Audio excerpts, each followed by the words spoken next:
मध्य प्रदेश में सीएम शिवराज सिंह चौहान ने सवर्ण आयोग के गठन का ऐलान कर दिया है। इसके पीछे उनका तर्क है कि सामान्य वर्ग में भी कई लोग गरीबी रेखा से नीचे जीवन यापन कर रहे हैं और उनकी आर्थिक स्थिति बहुत खराब है। आयोग के गठन से उनकी आर्थिक स्थिति में सुधार होगा, लेकिन सीएम के इस फैसले के बाद सियासी गलियारों में हलचल तेज है। विपक्ष के लोग इसे निकाय चुनाव से जोड़कर देख रहे हैं। उनका मानना है कि सीएम शिवराज ने आगामी चुनाव में सामान्य वर्ग को लुभाने के लिए सवर्ण कार्ड खेला है। इसको लेकर विपक्ष लगातार हमलावर है। मध्य प्रदेश के सियासी आसमान में एक और चुनावी मौसम छाने वाला है। मार्च के बाद कभी भी नगरीय निकाय चुनाव का ऐलान हो सकता है और इसके लिए चुनावी मोर्चेबंदी शुरू हो गई है।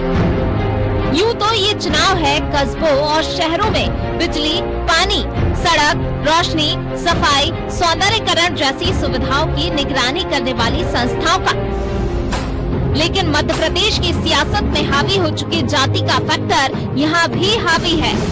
इसकी वजह शायद ये है कि हमारे सियासतदान जान चुके हैं कि यहाँ वोट विकास के मसलों पर नहीं, जातीय समीकरण पर पड़ते हैं। जातिवाद की इसी हवा का रुख भांपकर दोनों ही प्रमुख दल बीजेपी और कांग्रेस जातियों को साधने की जुगत में लग गए हैं। बात बीजेपी की करें तो मध्य प्रदेश में मार्च अप्रैल में संभावित नगरीय निकाय चुनाव से पहले मुख्यमंत्री शिवराज सिंह चौहान ने हर वर्ग को साधने की कोशिश शुरू कर दी है।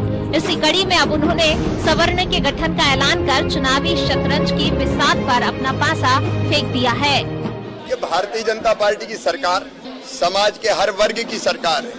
हमारे अनुसूचित जाति और जनजाति के भाई और बहनों के लिए आयोग बना हुआ है, पिछड़ा वर्ग आयोग बना हुआ है, उसको भी संवैधानिक आयोग का दर्जा हमने दिया है।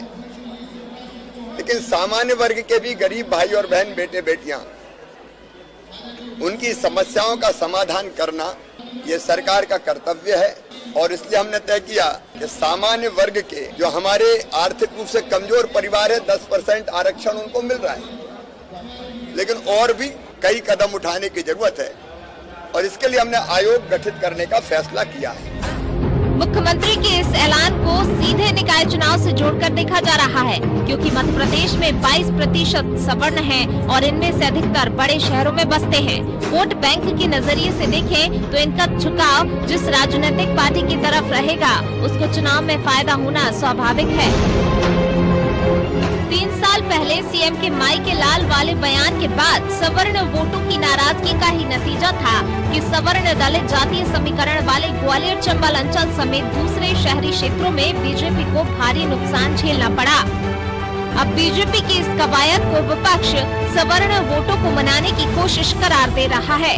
पहले से सवर्ण आयोग बना हुआ है, उसी की घोषणा कर दी। ये कैसे घोषणावीर लोग हैं? तो जिनके मंत्री कह रहे हैं कि ये पहले से है। आज आपको जो मुद्दे जनता के हैं उनका जवाब दीजिए, उनको एड्रेस कीजिए, जिससे कि आप नगरीय निकाय चुनाव जीतने की संभावना बना पाओ। ये सारी की सारी चीजें नगरीय निकाय चुनाव के चक्कर में भाजपा कर रही है, पर आज भाजपा की रीति नीति से जनता जो है बहुत अच्छे से जागरूक है, जनता बहुत अच्छे से रूबरू सब कुछ समझती है और जनता इसका ठोस जवाब देगी आने वाले चुनाव। सवर्ण खुश हैं, लेकिन दूसरे वर्ग भी नाराज ना हो, बीजेपी इसके लिए उन्हें भी मनाने में कोई कोर कसर नहीं छोड़ रही है।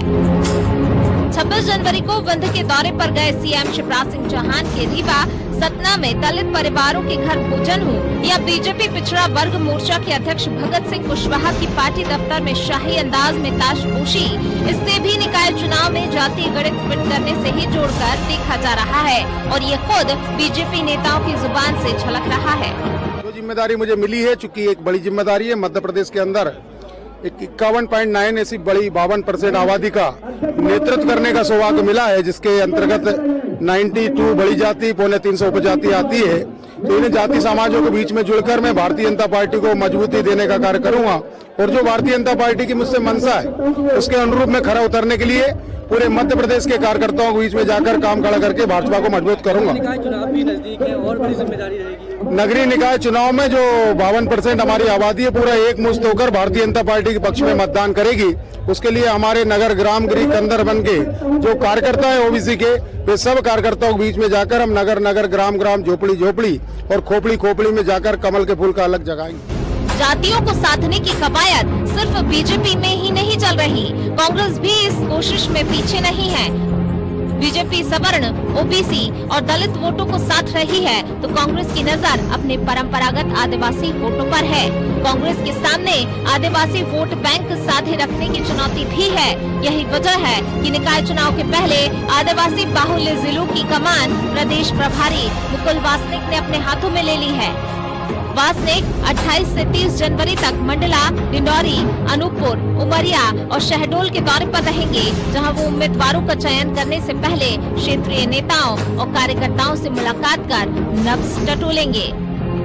दरअसल मध्य प्रदेश के कुल जनसंख्या का लगभग 21% वोटर्स आदिवासी है। आने वाले नगरीय निकाय ही नहीं, पंचायत चुनाव में भी आदिवासी वोटर्स का चुनाव जीतने में महत्वपूर्ण योगदान रहेगा। वहीं 2018 की विधानसभा में जिस तरह से आदिवासी बाहुल्य क्षेत्रों में कांग्रेस को सफलता मिली है, उससे पार्टी बरकरार रखना चाहती है। 2018 के विधानसभा चुनाव में बड़ा फेरबदल हुआ और कांग्रेस ने प्रदेश के आदिवासी 47 में से 31 सीटें जीतकर चौंका दिया था। कांग्रेस हर हाल में अपना वोट बैंक बनाए रखना चाहती है। वहीं खुद दूसरे वर्गों को साधने में लगी बीजेपी कांग्रेस की इस कोशिश का मजाक उड़ा रही है। पूरे मध्य प्रदेश में देखा कि बिसाहूलाल जी को किसने मंत्री नहीं बनने दिया। सिर्फ नजर वोटों में है और ये आदिवासियों को वोट ही मानते हैं जो आप कह रहे हैं। उससे आगे बढ़े, कृपा करें वासनिक जी या उनके नेता किस तरह से शिवपाल सिंह सोलंकी जी को मुख्यमंत्री नहीं बनने दिया था। ये उनको वोटर न माने, प्रदेश का नागरिक तो माने, उनके हितों की बात तो करें। 15 महीने में क्या किया इनने उनके हित के लिए? जब ये पूछते हैं तो शून्य हो जाते हैं, हमसे बातें करने लगते हैं। अपने कार्यकाल की उपलब्धि बताओ और बात करो तो समझ आती। इन हालातों के बीच निकाय चुनाव में जाति का ऊंट किस करवट बैठता है, किसकी चुनावी गोटी फिट होती है और किसकी फेल, ये तो आने वाला समय ही बताएगा। लेकिन ये तय है कि जाति का ये मसला आगे भी दिखेगा और इसकी छाप प्रत्याशी चयन में दिख सकती है। दोनों दल ऐसे चेहरों पर दांव लगा सकते हैं जो अपनी जाति बिरादरी पर मजबूत पकड़ रखते हों। ब्यूरो रिपोर्ट, अनादि टीवी।